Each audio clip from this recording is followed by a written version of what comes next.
Tudo começa nas algas, os antecedentes das plantas, suas bisavós, podemos dizer. Teorias mostram que as primeiras plantas teriam evoluído das algas verdes e começaram a colonizar a Terra há aproximadamente 1,2 milhões de anos.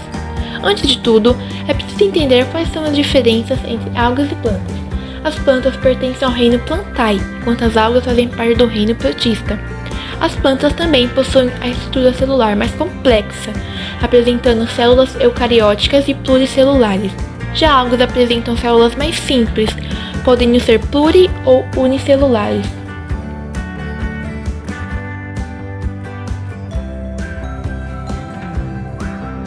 Em todos os grupos vegetais existem duas gerações de plantas que se alternam: a geração dos gametófitos e a dos esporófitos. Quando a geração dos gametófitos se reproduz, elas produzem gametas. Os gametas se unem em forma de um zigoto que se desenvolve formando um embrião. Esse embrião formará agora a geração do esporófito, que ao atingir maturidade sexual vai se reproduzir por meio de esporos. Os esporos são diferentes dos gametas porque cada um deles pode se desenvolver sozinho, produzindo a plantinha da outra geração, que será a de gametófitos. Nas plantas, os gametófitos e os esporífitos não diferem apenas em relação ao tipo de célula reprodutora, mas também na aparência. As primeiras espécies a colonizar o ambiente terrestre foram as briófitas, organismos com estrutura muito simples, mais conhecidas como musgo. Elas não apresentam tecidos condutores de água e nutrientes. Elas se desenvolvem em ambientes úmidos, por isso não conseguem crescer e atingir um número grande de células, e não produzem flor, nem fruto e nem semente. Depois vieram as chamadas pteridófitas. São exemplos delas a samambaia, o chifre de veado, a venca e etc. Um grupo de plantas que não possui flor nem fruto e nem semente, porém apresentam tecidos condutores podendo atingir grandes tamanhos. Estão presentes nelas raiz, caule e folha. Em contrapartida, elas ainda vivem em um ambiente bem úmido por causa de sua reprodução igual a das briófitas, com os esporófitos e os gametófitos. Ou seja, o gameta masculino tem que nadar até o feminino para que aconteça a reprodução.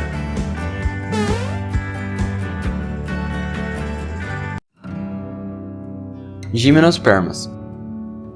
Os pinheiros, as sequoias e os ciprestes são exemplos de gimnospermas.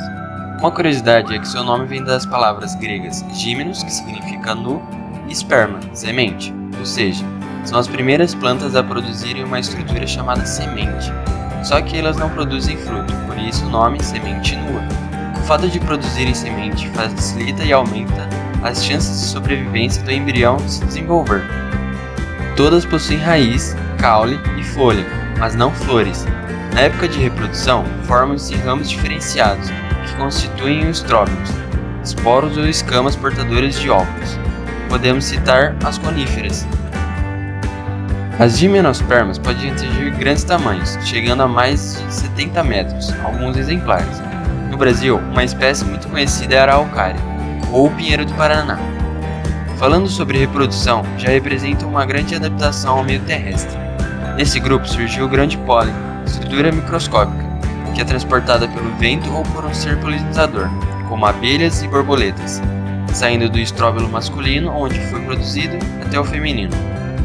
Quando o pólen chega ao lugar de fecundação, depois do zigoto ser formado, se desenvolver no embrião, surgirá a semente. O embrião fica no interior da semente, que ao germinar vai à origem de uma nova gimnosperma. As angiospermas. As angiospermas apresentam duas novidades: suas flores e seus frutos. Uma curiosidade é que seu nome vem de fato de que suas sementes ficam no interior do fruto. Na maioria das plantas que conhecemos hoje, elas são formadas pelas angiospermas, desde as espécies muito pequenas e até das que podem atingir dezenas de metros, e são normalmente notadas pelas suas flores. A flor é um órgão reprodutivo delas, e nelas é possível observar o cálice, que são formados pelas sepalas, o corola, formado pelas pétalas, o androceu, formado pelos estames, que são os elementos masculinos da flor, e por último o gineceu, formado por um ou mais pistils na parte feminina da flor.